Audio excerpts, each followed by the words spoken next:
गोड़लगतनी भोजपुरिया समाचार में राउत स्वागत बड़ुए। दिनारा विधानसभा चुनाव आज एकरे के लेके एनालिसिस हुई कि आखिरकार दिनारा विधानसभा चुनाव के स्थिति परिस्थिति का बटुए, के जीत सकत बड़ुए, संभावित उम्मीदवार के हो सकत बड़ुए। कई दिन के गहन मंथन के बाद भोजपुरिया समाचार ई जौन बटुए एनालिसिस लेके आइल बटुए ताकि रउरा दर्शक लोग के सामने पेश कइल जा सके।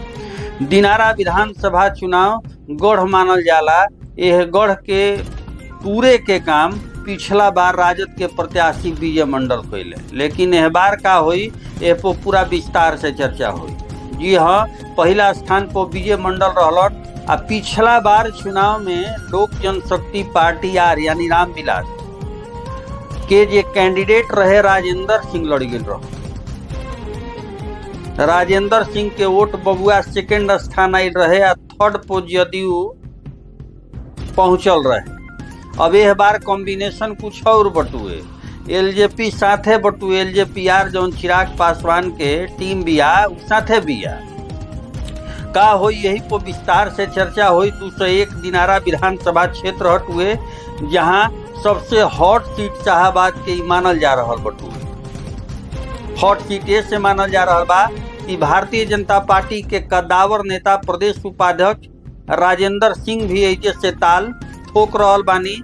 एकरा अलावे आलोक सिंह दिनारा क्षेत्र से ही ताल ठोकतानी। एकरा अलावे जदयू के वरिष्ठ नेता जय कुमार सिंह जौन की मंत्री भी रहल बानी, उहों के ताल ठोकतानी। आ ओहिजे प्रशांत किशोर के टीम भी ताल ठोक रहल बिया। अब देखे के बटुए कि एजा का होता। राजनीतिक पंडित के कहनाम बा कि यह बार जवन बटुए अगर दोनों लोग मिल जाता तो परिदृश्य कुछ और रही। अब तनी सा रउरा सबके जानकारी खातिर बता दी कि दिनारा में अनुमानतः 45% ओबीसी मतदाता बाड़े। जहां यादव आरजेडी की ओर झुकाव राखेलन, वही कुर्मी या कोयरी समुदाय बीजेपी या जदयू के प्राथमिकता देवेले। उच्च जाति के मतदाता जौना में भूमिहार के वर्चस्व बटुए करीब 25% बटुए। इस सामान्यतः बीजेपी के समर्थक ह लोग। दलित अनुसूचित जाति मतदाता लगभग 20% बा। ज्यादातर एनडीए के समर्थन करेला लोग, जबकि पासवान समुदाय एलजेपी या बीजेपी के 6.8% बटुए। 2020 के विधानसभा चुनाव मतदाता सूची में दिनारा के कुल 3,01,575 पंजीकृत मतदाता में खाली 4.83% शहरी श्रेणी में 2024 के लोकसभा चुनाव में पंजीकृत मतदाता के संख्या 3,07,795 हो गई।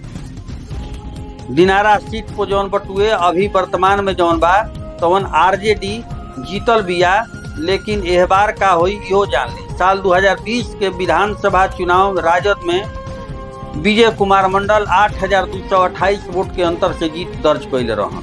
ई जीत जौन बटुए ऐसे ही ना मिलल। कहल गईल बटुए कि 2 लड़े या 1 बढ़े।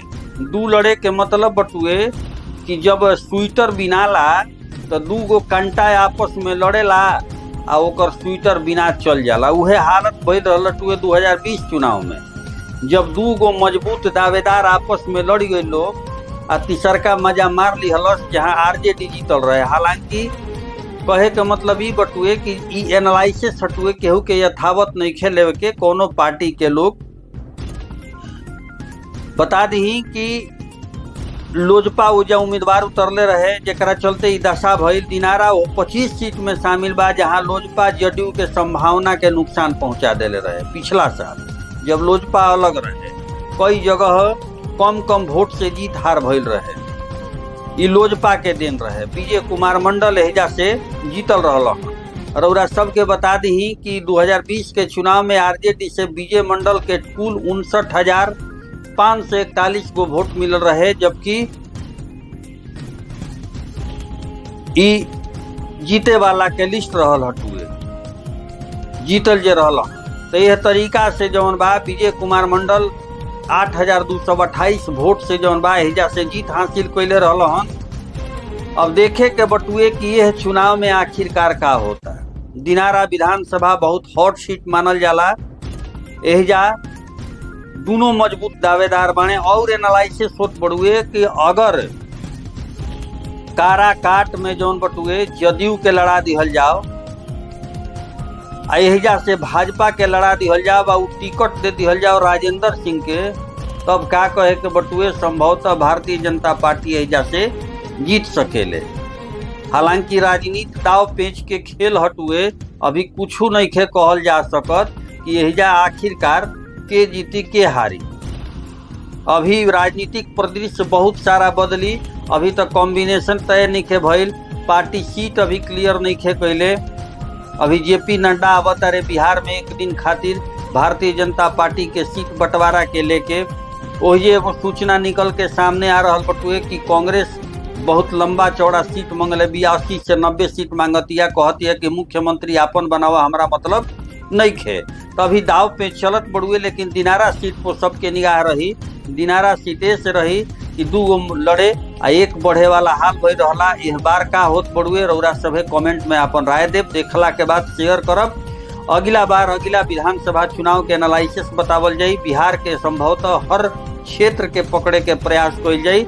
रउरा दर्शक लोग के अगर सहयोग रहल, शेयर करके खूब दमादम व्यूज देनी, तो निश्चित ही आगे रउरा सबके विधानसभा क्षेत्र के अलग एनालिसिस देखे के मिली। देखत रही, शेयर करत रही, कमेंट में अपन जवाब दी। बहुत बहुत धन्यवाद।